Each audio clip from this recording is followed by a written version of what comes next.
ஆன்மீக அன்பர்கள் அனைவருக்கும் வணக்கம். நம்மளுடைய சேனலில் தொடர்ந்து நிறைய சுவாரஸ்யமான ஆன்மீகம் சார்ந்த தகவல்களை தாங்க பார்த்துட்டு வந்துட்டு இருக்கோம்.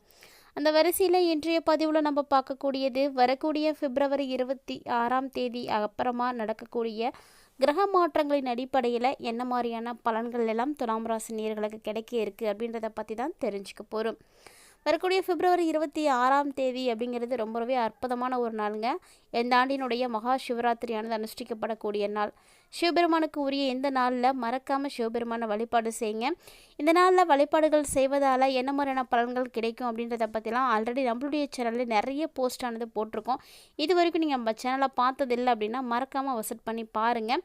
கூடவே பார்த்தீங்கன்னா நம்மளுடைய சேனலுக்கு இது வரைக்கும் நீங்கள் சப்ஸ்கிரைப் பண்ணாமல் இருக்கீங்க அப்படின்னா மறக்காமல் சேனலை சப்ஸ்கிரைப் பண்ணிக்கோங்க. பக்கத்தில் இருக்கிற பெல் சிம்பிளையும் வந்து கிளிக் பண்ணி வச்சுக்கோங்க.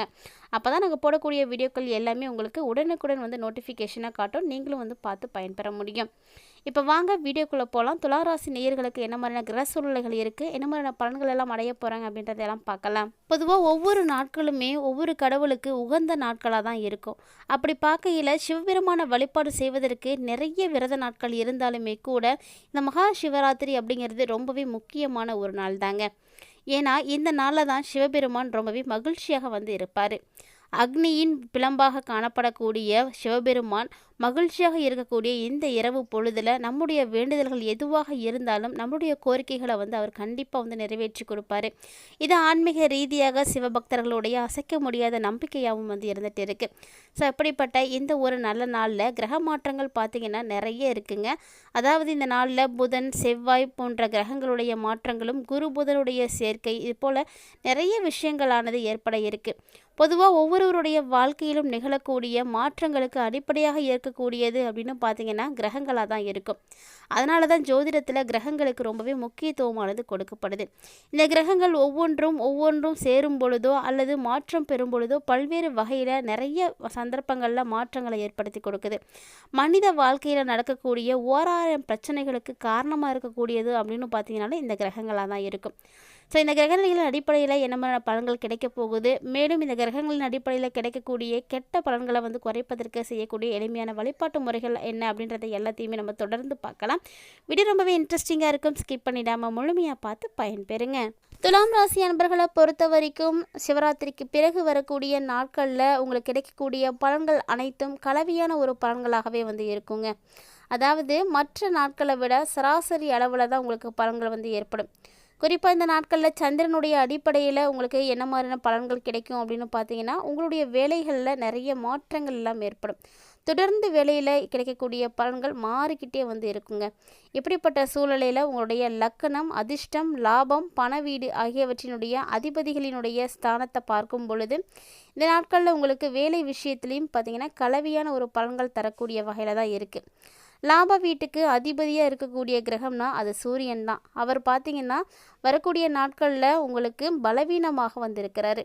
ஸோ இவர் பலப்படக்கூடிய வகையில் வந்து மாறுற வரைக்குமே உங்களுக்கு பலன்கள் அப்படிங்கிறது கொஞ்சம் இதாக தான் இருக்கும்.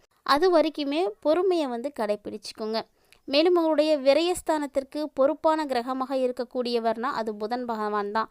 ஆனால் அந்த புதன் இப்போது பார்த்தீங்கன்னா பலவீனமாக தான் இருக்க போகிறாரு. ஸோ பலவீனமாக இருக்கக்கூடிய எந்த ஒரு கிரகமுமே நமக்கு நல்ல பலன்களை வந்து கொடுக்கறதா வந்து சாத்தியமில்லை. அந்த வகையில் வியாபாரத்தில் தொடர்புடையவர்களாக நீங்கள் இருக்கீங்க அப்படின்னா இந்த நாட்களில் உங்களுக்கு ரொம்பவே கொஞ்சம் கவனம் செலுத்த வேண்டிய நிலையில் தான் வந்து இருக்குது. அதே சமயம் 7வது வீட்டுக்கு அதிபதியாக இருக்கக்கூடிய செவ்வாயும் உங்களுக்கு சிறப்பான ஆதரவை வந்து கொடுக்குற வகையில் இல்லை. இப்படி எல்லா கிரகங்களுடைய நிலைகளுமே உங்களுக்கு சரியாக அமையாத காரணத்தினால வணிகத்தில் அதுவும் எந்த ஒரு விஷயமா இருந்தாலுமே புதுசாக முதலீடு செய்கிறது அப்படிங்கிறது பொருத்தமான ஒரு நிலையாக இருக்காது.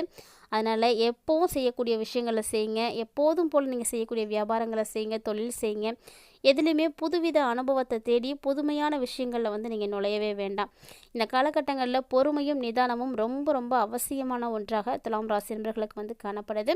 மேலும் உங்களுக்கு அனுபவத்தின் அடிப்படையில் பழைய விஷயங்களை பராமரிக்கிறது ரொம்ப ரொம்ப முக்கியம். அனுபவம் மட்டும்தான் உங்களுக்கு இந்த டைமில் வந்து கை கொடுக்க போகுது. ஸோ கடினமான உழைப்பாளிகளாக இருக்கக்கூடியவர்கள் வந்து துலாம் ராசி என்பர்களும் கூட. ஸோ உங்களுக்கு 4வது மற்றும் 5வது வீட்டிற்கு அதிபதியாக இருக்கக்கூடிய கிரகம்னா அது சனி பகவான் தான். இந்த காலகட்டத்தில் சனி பகவான் உங்களுக்கு குருவினுடைய ராசியில், அதாவது குருவினுடைய செல்வாக்கின் கீழே வந்து இருக்க போகிறாரு. குரு பகவானுடைய செல்வாக்கின் கீழில் அதுவும் 8வது இடத்துக்கு வந்து பயிற்சியாக இருக்கக்கூடிய நேரத்தில் நீங்கள் கடினமாக வந்து உழைக்கக்கூடிய ஒரு நபராக இருப்பீங்க.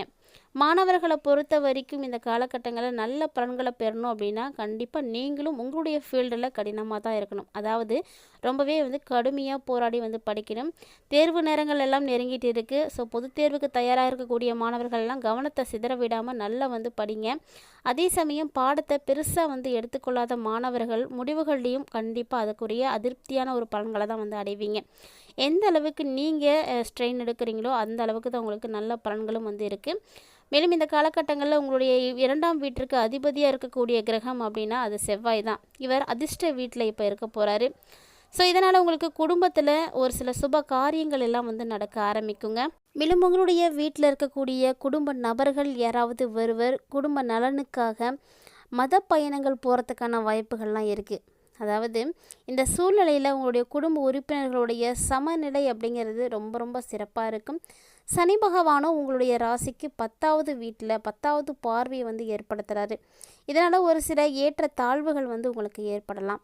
மேலும் 2வது வீட்டில் இருக்கக்கூடிய இந்த ஒரு விதமான கிரகங்களுடைய ஏற்ற தாழ்வுகளானது புதுசாக உங்களுக்கு எந்த விதமான வரவுகளையும் வந்து ஏற்படுத்தி கொடுக்காது. ஆனால் இது கடந்த பல மாதங்களாக இருக்கக்கூடிய விஷயங்களை போலவே வந்து உங்களுக்கு ஃபீல் ஆகும். காதல் சார்ந்த விஷயங்கள் எப்படி இருக்கும் அப்படின்னு பார்த்தீங்கன்னா, இந்த நாட்களில் சனி பகவான் பார்த்தீங்கன்னா 5வது வீட்டிற்கு அதிபதியாக இருக்கக்கூடிய குரு உங்கள் ராசியில் வசிக்கக்கூடிய குருவினுடைய நிலையில் இந்த காலகட்டங்கள் ரொம்பவா வந்து சாதகமாக இல்லை.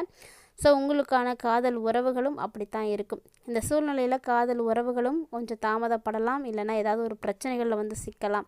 ஒரு சில சமயங்களில் அலட்சியமான சூழ்நிலைகள் வந்து உங்களுக்கு உருவாகும். திருமண வாழ்க்கையை பற்றி பார்த்தோன்னா உங்களுக்கு நிறைய விஷயத்தில் 7வது வீட்டுக்கு அதிபதியாக இருக்கக்கூடிய அதிர்ஷ்ட ஸ்தானத்தில் இருக்கக்கூடிய கிரக நிலைகள் அனைத்துமே உங்களுக்கு நல்ல ஒரு பலன்களை ஏற்படுத்தி கொடுக்கக்கூடிய வகையில் தான் இருக்குது. அதனால் துலாம் ராசி நேயர்களுக்கு ஒரு சாதகமான ஒரு பலன்கள் எல்லாம் வந்து ஏற்படலாம். இந்த காலகட்டங்களில் 3வது வீட்டினுடைய பார்வையானது 7வது வீட்டில் வந்து தொடர்வதால், அதாவது சனியினுடைய பார்வை 3லேருந்து 7வது வீட்டில் வந்து படரப்போகுது. இந்த ஒரு காரணத்தினால துலாம் ராசி என்பர்களுக்கு பார்த்திங்கன்னா ஏற்கனவே இருக்கக்கூடிய பிரச்சனைகள் மீண்டும் வந்து தொடர ஆரம்பிக்கலாம். அதனால் எல்லா விஷயத்துலையுமே கவனமாக இருங்க. அதுவும் பார்த்திங்கன்னா புதுசாக எந்த ஒரு பிரச்சனையும் உங்களுக்கு ஏற்படுமா அப்படின்னா அதெல்லாம் எதுவும் இருக்காதுங்க. பழைய பிரச்சனைகள் தான் வந்து திரும்ப வந்து தலை தூக்க போகுது. அதனால் கவனமாக இருக்கணும். கடந்த மாதத்தை பொறுத்த வரைக்கும் முதல் திருமண வாழ்க்கை ஏதாவது பிரச்சனையோடு இருக்குது அப்படின்னா இந்த காலகட்டங்களில் அந்த பிரச்சனைகள் மீண்டும் வந்து உங்களுக்கு தொடர ஆரம்பிக்கும். எந்த விதமான பிரச்சனைகளில் நீங்கள் சூழ்ந்திருந்தாலுமே கூட அது உங்களுக்கு தொடரக்கூடிய ஒரு நிலையில் தான் வந்து இருக்குது. மேலும் இந்த நாட்களில் லாப வீட்டுக்கு அதிபதியாக இருக்கக்கூடிய பகவான் சூரியன் அவர் இந்த மாதத்தினுடைய தொடக்கத்திலே உங்களுக்கு லாப வீட்டை வந்து பார்க்கறதுனால கடினமான உழைப்பு முயற்சி இது ரெண்டும் உங்களுக்கு கொடுத்தீங்க அப்படின்னா அதற்குரிய பலன்களை கண்டிப்பாக துலாம் ராசி என்பர்கள் அடைவீங்க.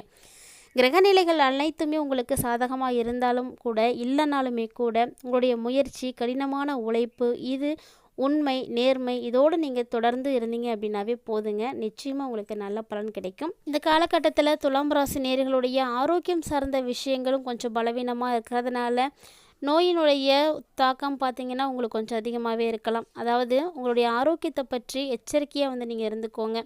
சொல்லப்போனால் இந்த காலகட்டங்களில் உங்களுக்கு 5வது வீட்டில் ஒரு கிரகநிலைகளுடைய சேர்க்கையானது ஏற்பட இருக்குது. ஸோ இது உங்களுக்கு வயிறு தொடர்பான ஏதாவது ஒரு பிரச்சனைகளை எல்லாம் ஏற்படுத்தி கொடுக்கும். அதனால் ஆரோக்கியம் சார்ந்த விஷயங்களில் எந்த விதமான காம்ப்ரமைஸுமே வந்து பண்ணிக்காதீங்க. தேவையில்லாத உங்களுடைய உடலுக்கு ஏற்றுக்காத எந்த உணவுகளையும் வந்து எடுத்துக்காதீங்க. முழுவதுமாக இந்த நாட்களில் ஆரோக்கியத்தின் மீது கவனம் எடுத்துக்கிட்டிங்க அப்படின்னா நல்லபடியாக இருக்கலாம். மேலும் வரக்கூடிய நாட்கள் உங்களுக்கு சிறப்பாகவே இருக்கணும், எந்த பிரச்சனைகளும் ஏற்படாமல் இருக்க கணபதியை தொடர்ந்து வழிபாடு செய்துட்டு வாங்க, நல்லதே நடக்கும். இந்த பதிவில் துலாம் ராசி நேயர்களுக்கு வரக்கூடிய மகா சிவராத்திரிக்கு அப்புறமா ஏற்படக்கூடிய கிரக மாற்றங்களின் அடிப்படையில் என்னென்ன பலன்கள் வந்து கிடைக்க போகுது, என்னென்ன விஷயங்களில் கவனமாக இருக்கணும், என்ன மாதிரியான பரிகாரம் செய்தால் இது போல் நிறைய விஷயங்களில் மாற்றங்களை நீங்கள் பார்க்கலாம் அப்படிங்கிறத பற்றியெல்லாம் தெளிவாக தெரிஞ்சிட்டு இருந்திருப்பீங்கன்னு நினைக்கிறேன். வீடியோ உங்களுக்கு பிடிச்சிருந்தால் லைக் பண்ணுங்கள், ஷேர் பண்ணுங்கள், மறக்காமல் கமெண்ட் பண்ணுங்கள். இது மட்டும் இல்லாமல் இது போல் நிறைய இன்ட்ரெஸ்டிங்கான ஆன்மீகம் சார்ந்த தகவல்கள் அனைத்தும் பார்த்திங்கன்னா நம்மளுடைய சேனலில் தினந்தோறுமே நம்ம பதிவேற்றம் செய்துட்டு தாங்க இருக்கும். இது வரைக்கும் நீங்கள் நம்ம சேனலை பார்த்ததில்லை அப்படின்னா மறக்காமல் ஒன்ஸ் விசிட் பண்ணி பாருங்கள். உங்களுக்கு அதில் இருக்கக்கூடிய தகவல்கள் எல்லாம் பிடிச்சிருக்கு அப்படின்னா ஃப்ரெண்ட்ஸ் அண்ட் ஃபேமிலியோட ஷேர் பண்ணிக்கோங்க. அவர்களும் பார்த்து பயன்பெறட்டும். இது போல் நிறைய இன்ட்ரெஸ்டிங்கான ஆன்மீகம் சார்ந்த தகவல்களை எல்லாம் நீங்கள் உடனுக்குடன் பார்க்கறதுக்காக எப்போதுமே நம்ம சேனலோடு வந்து இணைந்திருங்க. கூடவே நம்ம கொடுக்கக்கூடிய எளிமையான பரிகாரங்களை செய்து பயன்பெறுங்க. மீண்டும் மற்றொரு சுவாரஸ்யமான ஆன்மீக பதிவில் சந்திக்கலாம்.